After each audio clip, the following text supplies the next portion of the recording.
할렐루야! 오늘은 예수님께 배우는 종말의 타임라인 시리즈 세 번째 공부하는 시간 갖도록 하겠습니다. 지난 시간에는 7년 환란이 적그리스도의 기만적인 7년 평화조약에 의해서 개시될 것이라는 내용을 자세히 살펴보았습니다.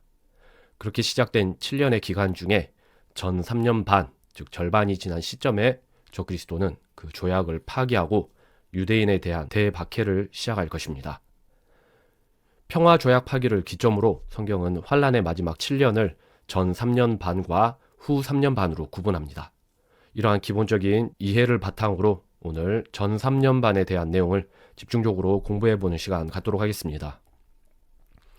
전 3년 반에 있을 일들, 마태복음 24장 7절, 민족이 민족을 대적하여 일어나고 왕국이 왕국을 대적하여 일어나며 곳곳에 기근과 역병과 지진이 있을 터인데 이 모든 것은 고통의 시작이니라. 마태복음 24장 7절은 고통의 시작으로 지칭되는 전 3년 반의 시기에 있을 일을 예언하고 있습니다. 고통의 시작이라는 표현을 통해서 우리가 알 수 있듯이 전 3년 반은 고통이 절정에 달할 후 3년 반과 비교하여서 그나마 유대인들에게 견디기 쉬운 기간이 될 것입니다. 전 3년 반에 하나님께서는 전 지구적인 재난을 주된 방법으로 이 세상에 대한 심판을 집행하실 것입니다. 7절은 그 재난들을 크게 4가지로 제시하고 있습니다. 첫 번째, 민족이 민족을 대적하여 일어나고 왕국이 왕국을 대적하는 전 세계의 분쟁과 전쟁, 그리고 두 번째, 기근, 세 번째, 역병, 그리고 네 번째, 지진이 그것입니다. 요한계시록 6장도 동일한 전 3년 반의 모습을 예언한다. 흥미롭게도 전 3년 반의 내용이 다루어지고 있는 요한계시록 6장 역시 마태복음 24장과 유사하게 전 3년 반의 시기를 예언하고 있습니다. 요한계시록 6장 1절, 어린 양께서 그 봉인들 중 하나를 여실 때에 보라, 흰 말이라. 그 위에 탄 자가 활을 가졌고 왕관을 받음에 그가 나가서 정복하고 또 정복하려 하더라. 둘째 봉인을 여신 뒤에 그 위에 탄 자가 땅에서 평화를 제거하는 권능을 받았으니 이것들은 그들이 서로 죽이게 하려 함이라. 요한계시록 6장 7개의 봉인 가운데에 첫 번째 인이 개봉되자 누군가가 흰말을 탄 채 활을 들고 등장합니다. 이 자는 적그리스도를 상징하는 것입니다. 이 이상은 적그리스도의 기만적인 협약이 7년 환란을 개시할 것이다 라는 그러한 내용을 상징한다라는 것을 지난 시간에 자세하게 공부하였습니다. 그리고 두 번째 인이 떼어지자 전 세계에 분쟁과 전쟁이 일어납니다. 6장 5절, 셋째 봉인을 여신 뒤에 그 위에 탄 자가 손에 저울을 가졌더라. 1데나리온의 밀 한 되요 1데나리온의 보리석 되니라. 넷째 봉인을 여신 뒤에 그 위에 탄 자의 이름은 사망인데 지옥이 그와 함께 따라갔고 또 그들에게 죽이며 땅의 4분의 1을 다스릴 권능이 주어졌더라. 세 번째 봉인이 떼어지자 엄청난 인플레이션이 일어납니다. 사람들의 식량에 대한 엄청난 인플레이션은 또 다른 말로 대기근이라고 할 수 있습니다. 그리고 네 번째 봉인이 떼어지자 죽음이 기승을 부리는데 이것은 역병과 관련이 있다라고 이해할 수 있을 것입니다. 이처럼 요한계시록 6장과 마태복음 24장은 전 3년 반의 전쟁 그리고 자연재난을 중심으로 이 세상에 심판이 이루어질 것을 동일하게 예언하고 있습니다.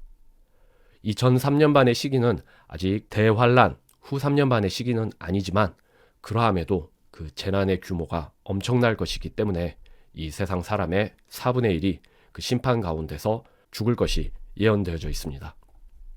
전 3년 반의 끝에 사망과 지옥이 활개를 친다. 그런데 성경은 반복해서 3년 반이 지난 시점에 사망과 지옥이 활개를 칠 것이다 라고 예언하고 있습니다. 그런데 이 사망과 지옥이 활개를 칠 그 시점이 언제이냐? 성경은 정확하게 7년 환란의 절반 지점일 것이다 라고 예언하고 있습니다. 이에 관해서 자세히 살펴보도록 하겠습니다. 다니엘서 9장 27절, 그가 많은 사람과 한 일에 동안 언약을 확정할 것이며 그가 그 일의 한 중간에 희생물과 봉헌물을 그치게 하고 그것을 황폐하게 하리니. 이사야서 28장 18절, 사망과 맺은 너희의 언약이 무효가 되고 지옥과 맺은 너희의 합의에 너희가 그것에 의해 짓밟히리라. 다니엘서 9장과 이사야서 28장의 예언은 공통적으로 적그리스도의 7년 평화조약에 대해 예언하고 있습니다. 그런데 적그리스도가 7년의 한 중간, 즉 3년 반이 지난 시점에 조약을 파기하고 사망과 지옥이 활개를 치며 이스라엘을 짓밟으리라는 것입니다.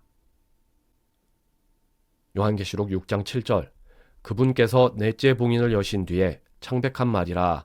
그 위에 탄 자의 이름은 사망인데 지옥이 그와 함께 따라갔고 또 그들에게 죽이며 땅의 4분의 1을 다스릴 권능이 주어졌더라.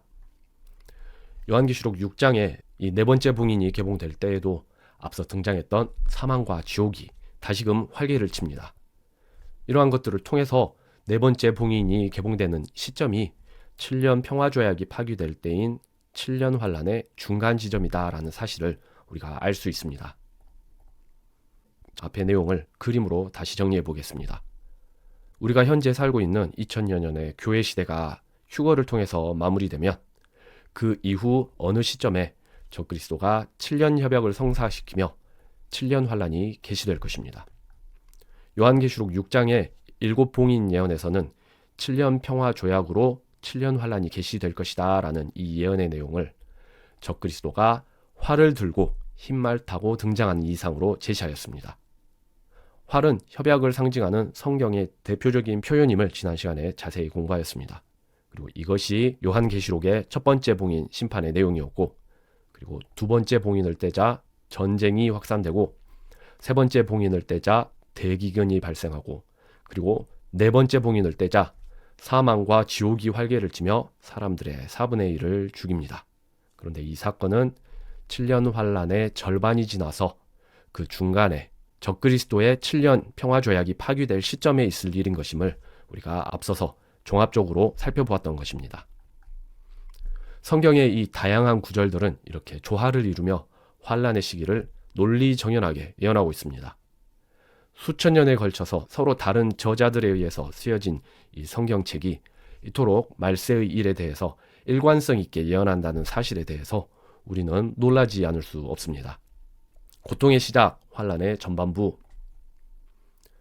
마태복음 24장 7절, 민족이 민족을 대적하여 일어나고 왕국이 왕국을 대적하여 일어나며 곳곳에 기근과 역병과 지진이 있을 터인데 이 모든 것은 고통의 시작이니라.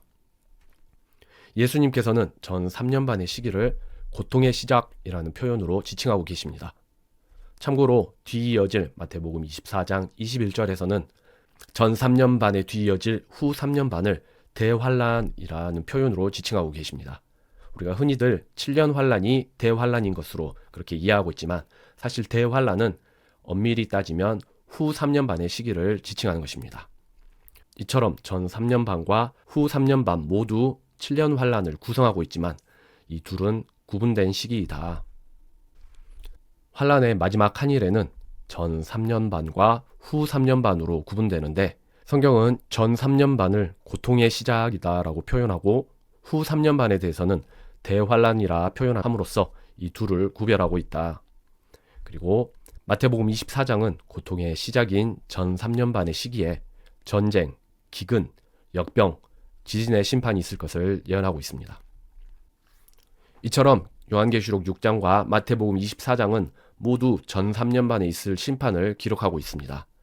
각각의 책들이 어떠한 것은 기록하고 있고 어떠한 것은 기록하고 있지 않다라는 점에서 그 디테일의 차이는 있지만 전체적인 구조는 놀라울 정도로 정확하게 일치하고 있습니다. 7년 환란기에 있을 일들. 마태복음 24장 9절, 그때에 그들이 너희를 넘겨주어 고통받게 하고 너희를 죽이리니 너희가 내 이름으로 인해 모든 민족들에게 미움을 받으리라.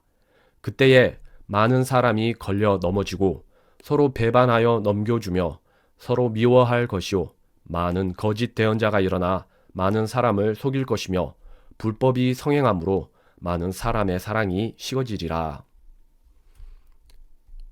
마태복음 24장 9절에서 12절의 말씀은 7년 환란기에 있을 또 다른 일들을 네 가지로 예언하고 있습니다. 첫째, 너희가 내 이름으로 인해 모든 민족들에게 미움을 받으리라.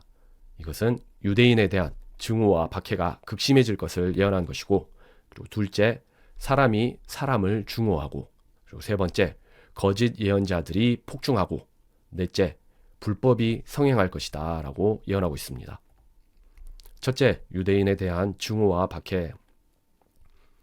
7년 환란의 시기에 전 세계는 이스라엘 민족을 극단적으로 혐오하고 박해할 것입니다. 특히 후 3년 반에는 나치의 홀로코스트를 능가하는 유대인 대학살이 자행될 것입니다.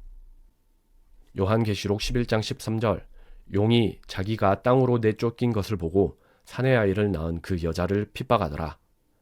다니엘서 12장 1절, 그때에 고난의 때가 있을 터인데 그것은 민족이 존재한 이래로 그때까지 결코 없었던 고난일 것이며, 예레미야서 30장 7절, 슬프도다 그날이 커서 어떤 날도 그것과 같지 아니하니 그날은 곧 야곱의 고난의 때니라. 이처럼 성경은 유대인이 겪을 미래의 대학살에 대해서 다양한 구절들을 통해서 미리 경고하고 계십니다. 날로 심해지는 유대인에 대한 증오 조장. 성경은 사탄이 뿌리 깊은 증오를 가지고 이스라엘 민족에 대해서 멸절을 시도해 왔음을 알려주고 있습니다. 이집트의 바로는 이스라엘 남자아이들을 모조리 학살하고자 하였고, 그리고 페르시아의 하만은 근동의 모든 이스라엘 사람들을 멸절시키고자 시도했습니다.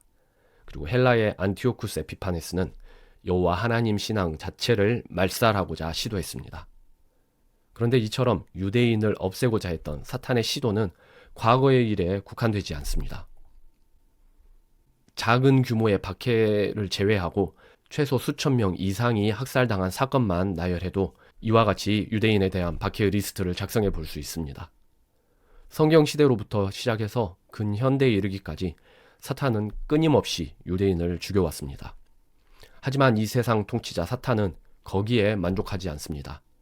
미래에 있을 더 큰 대박해를 꿈꾸며 현재에도 온 세상 사람들에게 이스라엘 민족에 대한 증오감을 조성하는 데에 그의 힘을 쏟고 있는 중입니다.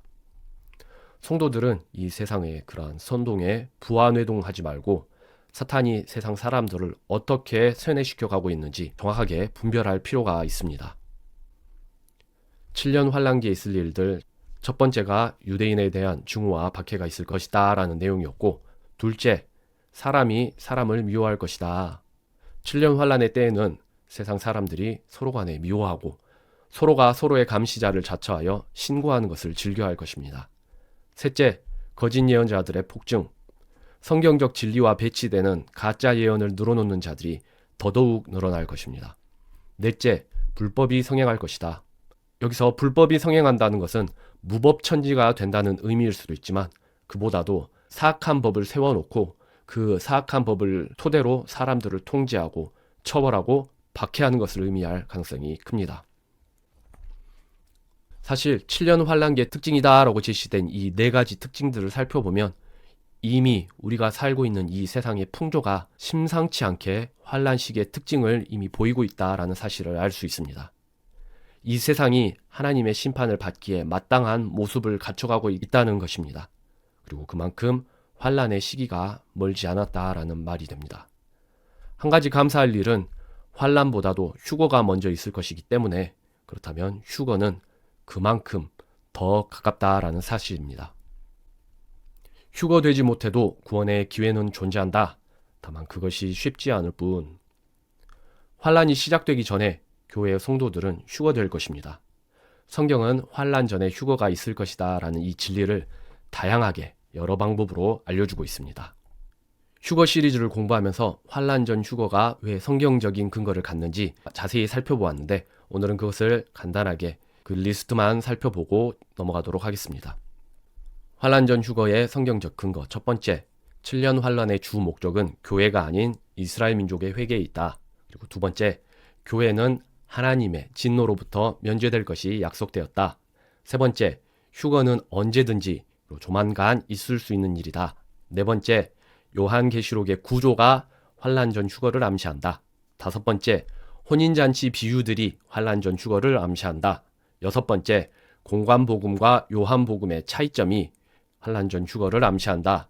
일곱 번째, 타작대의 이방인 신부 루시 보아스의 발치에 위치하는 것도 환란 전 휴거를 암시한다. 여덟 번째, 적그리스도 등장 전에 교회가 출발할 것이 약속되었다.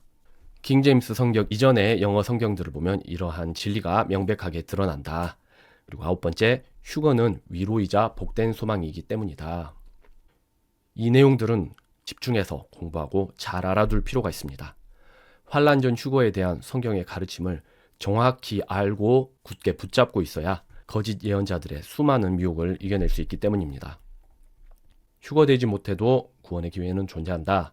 마태복음 24장 13절, 그러나 끝까지 견디는 자, 바로 그 자는 구원을 받으리라. 왕국의 이 복음이 모든 민족들에게 증언으로 온 세상에 선포되리니 그제야 끝이 오리라. 휴거되지 못하고 설령 이 땅에 남겨졌다 하더라도 여전히 구원의 기회는 남아 있습니다. 하지만 그것이 쉽지는 않을 것입니다. 하나님을 따르고자 하는 이들에 대한 적그리스도의 박해가 매우 극심할 것이기 때문입니다. 그러한 박해에도 불구하고 변절하지 않고 순교의 각오로 끝까지 견뎌야 환란의 날에는 구원을 얻을 수 있는 것입니다. 예수님 재림의 전제 조건, 마태복음 24장 13절, 그러나 끝까지 견디는 자, 바로 그 자는 구원을 받으리라. 왕국의 이 복음이 모든 민족들에게 증언으로 온 세상에 선포되리니 그제야 끝이 오리라. 13절과 14절에서 끝이라는 표현이 반복해서 사용되고 있는데 이때의 끝은 7년 환란의 끝, 예수님의 재림을 지칭하는 의미로 사용되고 있습니다. 그런데 예수님께서는 그분의 재림을 위한 전제 조건으로서 왕국의 이 복음, 즉 왕국 복음이 온 세상에 빠짐없이 증거되어야 할 것이다 라고 알려주고 계십니다. 그런데 예수님께서 말씀하신 이 왕국 복음의 의미와 관련하여서 교회 내에서 많은 오해가 있습니다. 교회 강단에서 복음이라는 표현은 예수님 믿으면 죄사함 받고 천국 간다라는 의미와 동일시되어 가르쳐지고 있습니다. 하지만 성경은 복음을 훨씬 다양하고 폭넓은 의미로 사용합니다. 때문에 임의로 복음의 뜻을 제한해서는 안 될 것입니다. 복음은 하나님의 복된 진리를 통칭한다. 복음은 단순히 예수님을 믿으면 구원받는다라는 것을 넘어서 하나님께서 약속하신 모든 종류의 복된 진리를 통칭하는 의미로 사용되고 있습니다. 성경의 다양한 복음들, 성경은 다음과 같이 복음을 하나님께서 주신 다양한 축복의 약속들을 지칭하기 위해 사용하고 있습니다. 오늘 우리가 다루고 있는 왕국 복음과 같은 경우에는 메시아의 왕국 건설에 대한 약속에 초점을 둔 복음이고, 그리고 예수 그리스도의 복음은 예수님께서 성취하신 구원의 약속에 초점을 둔 복된 진리를 예수 그리스도의 복음이다 라고 표현을 하고, 그리고 하나님의 복음이라는 표현이 사용되었을 때에는 하나님의 주권과 뜻에 초점을 두고 있는 것이다. 그뿐만 아니라 성경은 할례자를 위한 복음, 무할례자를 위한 복음, 구원의 복음, 평화의 복음, 영존하는 복음 등이 기록되어져 있습니다. 뿐만 아니라 아브라함에게도 복음이 선포되었다라고 성경은 기록을 하고 있습니다. 예수님에 대해서 듣지도 경험하지도 못했던 아브라함에게 복음이 선포되었다라는 이러한 것들을 우리가 살펴볼 때에 복음의 의미는 단순히 예수님을 믿고 죄사함 받아 천국에 간다라는 복된 진리뿐만 아니라 하나님께서 약속해 주신 진리의 복된 소식을 모두 통칭하는 것이다 라고 우리가 결론 내릴 수 있는 것입니다. 한편 사도 바울은 하나님의 복된 진리와 배치되는 거짓된 약속을 다른 종류의 복음으로 규정하고 강력하게 경고하고 있기도 합니다. 왕국 복음 증거의 명령은 교회에게 주어지지 않았다. 마태복음 24장 14절, 왕국의 이 복음이 모든 민족들에게 증언으로 온 세상에 선포되리니 그제야 끝이 오리라. 대다수 교회 강단에서는 이 구절의 의미를 예수님을 믿음으로써 구원받는다라는 내용의 그 복음을 온 세상에 우리가 증거하여서 예수님의 재림을 준비해야 한다라는 의미로 그렇게 잘못 가르치고 있습니다. 또한 이 구절은 선교를 장려하는 그러한 설교를 하기 위해서 목회자들이 가장 자주 선택하는 구절 중 하나이기도 합니다. 예수님을 믿는 믿음을 통해서 구원을 받는다라는 그 진리를 세상 끝까지 증거하는 것은 매우 귀중한 일입니다. 그리고 또한 예수님께서 분명하게 명령하고 있는 일이기도 합니다. 하지만 마태복음 24장 14절은 그러한 복음에 초점을 두고 있는 것이 아니라 왕국의 이 복음이라고 하여서 왕국 복음에 초점을 두고 있습니다. 또한 그 구절은 교회를 염두에 두고 있는 그러한 구절도 아니라는 것을 이해하는 것이 매우 중요합니다. 마태복음 24장 14절의 초점이 교회에 있지 않은 이유, 그 세 가지에 대해서 짚어보고 넘어가도록 하겠습니다.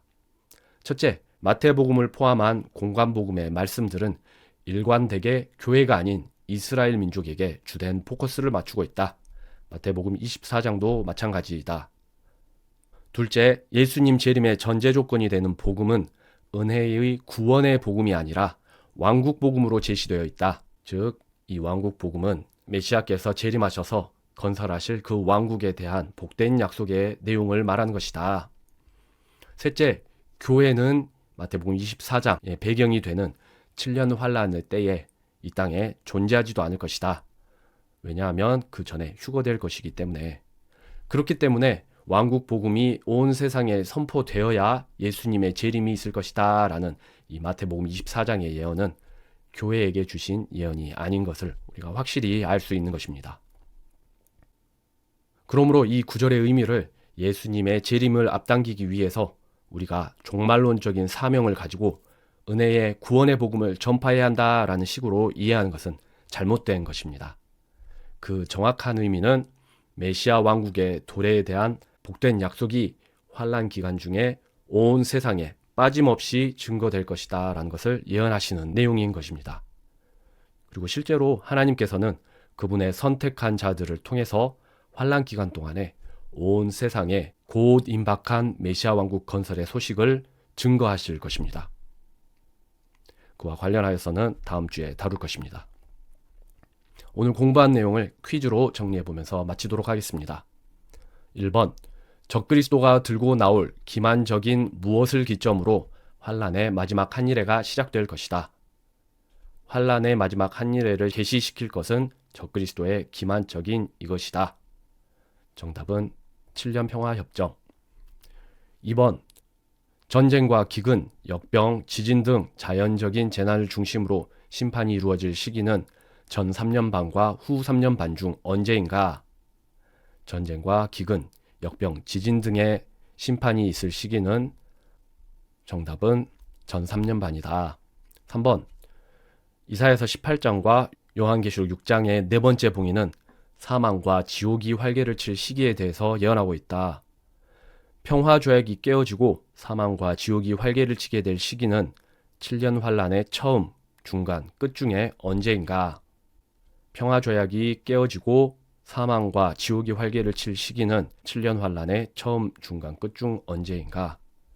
네 번째 봉인이 개봉되어지는 그때는 7년 환란의 중간을 말하는 것이다. 4번, 예수님께서는 7년 환란을 전 3년 반과 후 3년 반으로 구분하신다. 예수님께서는 전 3년 반을 무엇으로 칭하시고 후 3년 반은 대환란으로 칭하신다. 예수님께서 전 3년 반을 칭하신 표현은 무엇인가? 정답은 고통의 시작. 5번, 7년 환란의 때는 유대인에 대한 증오, 사람의 사랑이 식어짐, 거짓 예언자들의 폭증, 불법의 성행 등을 특징으로 한다. 이러한 7년 환란기의 특징은 이미 이 세상에 두드러지게 나타나고 있는가? 이 세상은 이미 7년 환란기의 특징을 드러내고 있는가? 정답은 드러내고 있다. 6번, 7년 환란기에도 구원의 기회는 존재하는가? 7년 환란기에도 구원의 기회는 존재한다. 다만 쉽지 않을 뿐.